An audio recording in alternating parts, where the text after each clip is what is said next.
है कि आप बिहारी हैं तो बिहारी क्या कहते हैं ना कि बिहारी एक बिहारी 100 पे भारी होता है। अगर ये हमारे बिहार में अगर ऐसा कुछ रोजगार मिले तो ना जाने कितने बिहारी लोग जिएंगे, ना जाने कितने माँ को आंसू पोछा जाएगा और बहुत कुछ कर सकते हैं वो लोग। तो आप मानते हैं कि बिहार में बेरोजगारी की समस्या देखिए है? और क्या है, हमारे कितना भी बिहारी में देखिएगा, इस चीज का मैं विरोध बहुत दिन से करती हूँ। ठीक है, मैं इस चीज पे खिलाफ हूँ, सरकार की तरफ से मैं बहुत खिलाफ हूँ। इसलिए हूँ कि देखिए अब एक से एक पढ़े लिखे हमारे भाई लोग हैं, गरीब माँ उस माँ को बेटे को पढ़ाती है मेहनत मजदूरी करके, उस बेटे को नौकरी नहीं मिलता है। आप देखिएगा आप रोजगार की समस्या है या नहीं है? बिल्कुल है ना? रोजगार पे बिल्कुल तो समस्या है। देखिए क्या है, रोजगार उनको कौन देगा?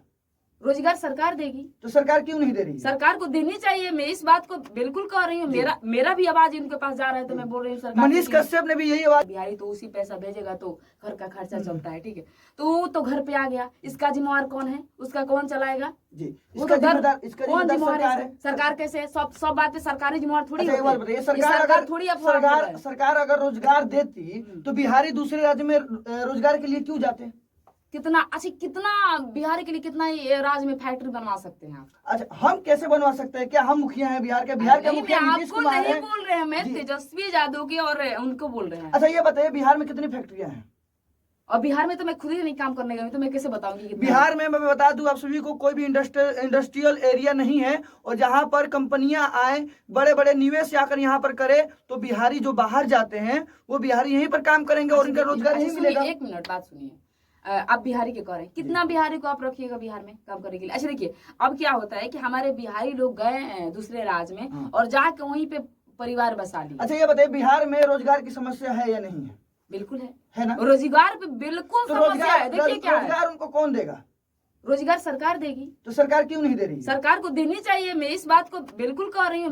मेरा भी आवाज इनके पास जा रहा है तो मैं बोल रही हूँ सरकार। मनीष कश्यप ने भी यही आवाज उठाया था कि जो सरकार रोजगार नहीं दे पाती है। रोजगार की बात इसमें नहीं है, यहाँ पे तो बात देखिए क्या मेन मुद्दा रोजगार का ही है। नहीं, मेन मुद्दा बेरोजगारी का ही है। बिहारी लोग तमिलनाडु गए ही क्यों? अच्छा ये बताइए कि तमिलनाडु आज से लोग जाए हैं? हमको लग रहा है कि आपको जन्म नहीं होगा, मेरा भी जन्म है, तभी से लोग तमिलनाडु। अब सोच लीजिए, जब से मेरा जन्म नहीं हुआ होगा उस समय से अभी तक समय से कर रहे हैं, तो उस समय क्यों नहीं हुआ ये सब चीज? उसी समय से लेकर अभी तक बेरोजगारी का समस्या बिहार में मौजूद है और लगातार कई सालों तक, कई पीढ़ियों तक बेरोजगारी का समस्या चलेगा। अभी तक ये सरकारें ये नहीं कर पाई कि यहाँ पर बेरोजगारी लोगों को रोजगार दे सके। अच्छा एक बात बताएं आपको, देखिए यूपी का भी लोग आके बिहार में अपना एथी कर रहा है, बिजनेस कर रहा है। कौन सा बिजनेस यूपी का लोग कर रहा है? पूंजीपति लोग कर रहा होगा। तो पूंजीपति ना बोल रहे हैं उसको, आप नहीं कैसे भी कर रहे हैं ना, तो राज्य में बिजनेस करना और कमाई करना कोई बात नहीं है। मैं बिजनेसमैन की बात नहीं कर रहा हूँ, मैं मिडिल क्लास की बात नहीं। मिडिल क्लास कहीं ना कहीं एडजस्ट कर लेता है। मैं उन दबे कुचले गरीबों की बात कर रहा हूँ, उन मजदूरों की बात कर रहा हूँ जो एक वक्त की रोटी के लिए सोचते हैं कि मेरा रोटी कैसे चलेगा। आपको पता होना चाहिए कि बेगूसराय में एक दिन का दिहाड़ी 100 रुपया है, आपको पता है? जी बिल्कुल है, बिल्कुल है। देखिए जितना हमारे बिहारी भाई लोग मेहनत करते हैं, अगर वो सबका भी कोई लायक काम मिल जाता तो शायद जितना मेहनत करते हैं लोग उतना भी बहुत कुछ कर सकते हैं। तो आप मानते हैं कि बिहार में बेरोजगारी की समस्या है? और क्या है, हमारे कितना भी बिहारी में देखिएगा, इस चीज का मैं विरोध बहुत दिन से करती हूँ। ठीक है, मैं इस चीज पे खिलाफ हूँ, सरकार की तरफ से मैं बहुत खिलाफ हूँ। इसलिए हूँ कि देखिए अब एक से एक पढ़े लिखे हमारे भाई लोग हैं, गरीब माँ उस माँ को बेटे को पढ़ाती है मेहनत मजदूरी करके, उस बेटे को नौकरी नहीं मिलता है। आप देखिएगा आप इस समय ज्यादा समस्या क्या है कि एक से एक पढ़े लिखे लोग हैं लेकिन उनको नौकरी नहीं मिल रहा। नौकरी छोड़िए, छोटा मोटा रोजगार भी नहीं मिल पाता है, नहीं मिल रहा है जी। तो इसका जिम्मेवार तो सरकार है ही जी, एकदम सरकार है इसका जिम्मेवारी। इसका तो इस पे तो ध्यान देनी चाहिए, क्योंकि देखिए उसी माँ ने आपको वोट देकर आपको नेता बनाई है। ठीक है, मैं देखिए क्या होता है कि आप बिहारी हैं तो बिहारी क्या कहते हैं ना कि बिहारी एक बिहारी 100 पे भारी होता है। अगर ये हमारे बिहार में अगर ऐसा कुछ रोजगार मिले तो ना जाने कितने बिहारी लोग जिएंगे, ना जाने कितने माँ को आंसू पोछा जाएगा जी। और देखिए बहुत ज्यादा दूर होता है कि आदमी बेटा कमाने के लिए जाता है कि माँ तड़पते रहती है, वो कमाने के चक्कर में बाहर से माँ से मिलने नहीं आता। नजदीक रहता तो अपना परिवार भी देखता और अपना रोजगार भी करता। तो मैं सरकार से कहूंगी अगर आपसे यदि है तो आपको करना चाहिए, रोजगार पे बिल्कुल आपको देनी चाहिए, सभी लोग को काम देनी चाहिए जिसपे सभी गरीब जिए। और जितना भी हमारे नौजवान है जो पढ़े लिखे हैं और बेरोजगार हैं, वो नौकरी के लिए तलाश कर रहे हैं और उनको नौकरी पूरा नाकाम करके अपना कोशिश करके लोग हार मान चुके हैं। और उस इंसान के लिए आपको देखनी चाहिए कि जो माँ अपने खून सीज कर अपने बेटा को पढ़ाती है, कैसे पढ़ाती है, उस बेटे को नौकरी नहीं मिलती, उस माँ पे क्या गुजरती हो, उस बेटे पे क्या गुजरती हो जो दिन रात मेहनत करता है, बताइए।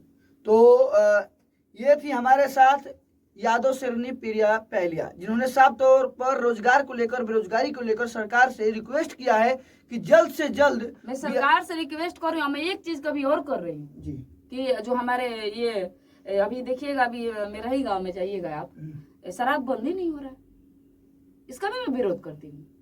मैं नीतीश कुमार का तो कहते हैं बार बार कि लागू हो गया है, शराब बंदी हो गया, कहीं शराब बंद नहीं हुआ है। देखिए मेरे गांव में पी पी के क्या करते हैं, अब 400 रुपया कमा के आया कोई मजदूर, मान के चलिए, और 400 रुपया पी गया, तो उसके घर में, उसके घर की फैमिली कैसे जीता होगा, चूल्हा चौकी कैसे होगा, कैसे होगा, बताइए। तो इस पे सरकार को ध्यान देनी चाहिए। मैं सरकार के मेरे घर पे खर्ची पहुंचाते उसको समर्थन में करूंगी। जो चीज है वो रियल है, जो जनता आपको बनाई है उस जनता को भी आप देखिए, सब देखते हुए आपको करना है, क्योंकि आगे भी आपको लड़ना है, तो इसी जनता को बना दिया हुआ, आप फिर आगे बनिएगा। अगर अच्छा नहीं काम करिएगा तो जाहिर सी बात है कि आपको भी हटा दिया जाएगा। जनता है, जनता सब देखती। देखिए जो जनता आपको नेता बना सकती है वो बहुत कुछ सोचती है, बहुत कुछ समझती है। किसी के कहने से, किसी के कुछ कहने से थोड़ी नहीं होगा कि हम बन जाएंगे नेता, हम बन जाएंगे प्रधानमंत्री। चाहे वो कहना है कि हम प्रधानमंत्री बन ही रहेंगे, चाहे नेता सोचेंगे, कोई भी नेता हो, चाहे हमारे तेजस्वी यादव हो, चाहे हमारे प्रधानमंत्री जी, देखिए सारे लोग उनको वोट, अगर वो कहेंगे कि हम इनको हटवे नहीं करेंगे इस पद पर से, तो ये आपका नहीं है। ये जनता दी है आपको कुर्सी, जनता चाहेगी तो आपको छीन भी सकती है, बिल्कुल छीन सकती है। इसलिए छीन सकती है कि उस लायक आप काम नहीं करेगा, उस रोजगार नहीं दीजिएगा, किसी को बेटे का उस सुविधा नहीं मिलेगा तो क्या करेगा, कोई यही ना करेगा। तो जनता है, देखिए जनता के सामने आपको करना चाहिए। जनता के जब तक आप नहीं करिएगा तो आप अगला भी आप देख लीजिएगा आपको साथ क्या होने वाला जी। तो देख सकते हैं ये थी यादव शेरनी प्रिया पहलिया, जिन्होंने साफ तौर पर कह दिया है कि रोजगार को लेकर बिहार सरकार को जल्द से जल्द बड़ा कदम उठाना चाहिए। जो मनीष कश्यप रोजगार के लिए, बेरोजगार लोगों के लिए, मजदूर के लिए लड़ते हैं, वो चीज साकार हो बिहार में। इंडस्ट्रियल एरिया बने, यहाँ पर लोग आए, निवेश करे, बिहार सरकार रोजगार के लिए कुछ न कुछ उपाय करे। जो बिहार में इतने बेरोजगार युवा पढ़े लिखे हैं, हो चुके हैं, उनके लिए कुछ किया जाए। और इनको लेकर आपकी क्या राय है हमें जरूर बताएं, और आप सभी इसी तरह हमारे साथ बने रहिए।